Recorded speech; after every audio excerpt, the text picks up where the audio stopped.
Hello everybody, welcome to another blog workshop. My name is Nikita Fuchs for Eternity from the wonderful Blog Factory. And today we're going to take a look at two new awesome features on Eternity. One you might have heard of before. It's called child contract deploying. It's when your smart contract deploys another smart contract, but the other one is a quite exotic one. So you don't have those around in like Ethereum and the other guys. So it's when you clone a contract. Yes, that means you can take on-chain contract code and actually reuse it. And why this makes Eternity so much cheaper and faster to use at only a fraction of a cost of a regular smart contract deployment, you will find out in two short examples. Spoiler alert, as always, it's really not that hard. Just follow along, pause the video, and try to keep up. Let's begin with the less mind-blowing but yet very useful feature. Say you have an identity certification service in your smart contract and wanted to emit new identity certificates living in their own contracts. That means you have a main contract and wanted to deploy other contracts for you. Let's call those the child contract. Doing this in Sophia is very straightforward. Just write all the contracts you need. The main contract that's supposed to be able to deploy child contracts shall be tagged as, you guessed it, main contract. That main contract shall have a function that executes Sophia's built-in chain.create function. Its return type's name indicates which of your child contracts you want to create a new one of. The parameters must match the data your child contract expects in its init function. In the case of our example, it's two strings and an integer, name, surname, and an ID number, which are expected by the child contract's init function. Let's give it a test run. Deploy your code. The main contract is what is being deployed, but it has the code for the child contracts on board with it. Now we call our function to deploy a new contract. The return type of chain.create is of the type you named your child contract after and contains the address of the newly deployed contract. Give it a try. Go ahead and test your newly deployed contract on its own. Open a new tab in AE Studio, paste the code of your child contract and click Add Address. That will tell AE Studio to talk to your already deployed contract directly. Call its function. You see? The contract we just deployed as a child contract is there and also exists on its own.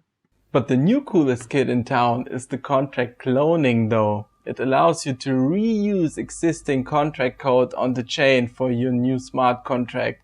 It will just get its own state so it can hold its own data. Check it out. Okay, but let's make some room first.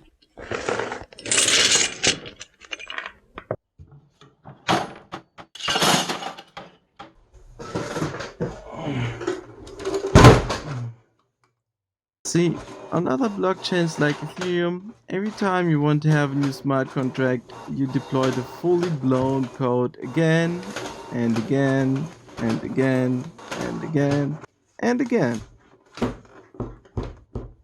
When using Eternity's cloning feature, you don't actually deploy new code, but make a smart contract reuse an existing one by simply pointing to it, thereby reusing the bytecode that already exists on chain. And as you might have thought already, not having to deploy a new smart contract on the chain means that there's no new bytecode written, means that your transaction costs are really small, only a tiny fraction of the original contract's deployment costs. Actually, it's just a fixed amount, no matter how big or small the original contract was. Isn't that awesome? The clone is getting its own copy of the contract state though, so it can hold its own data. And from there on, the rest about cloning a contract is the same as deploying a new one. The contract's init function needs to be run, and in order to do that, your main contract needs to know a bit about it.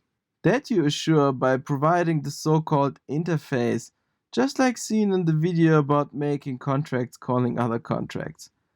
Next, you call chain.clone, with the named argument ref, whose type corresponds to the name of your interface again. In fact, you pass an address here of the contract you want to clone. Next comes the data for the init function of the contract you intend to clone.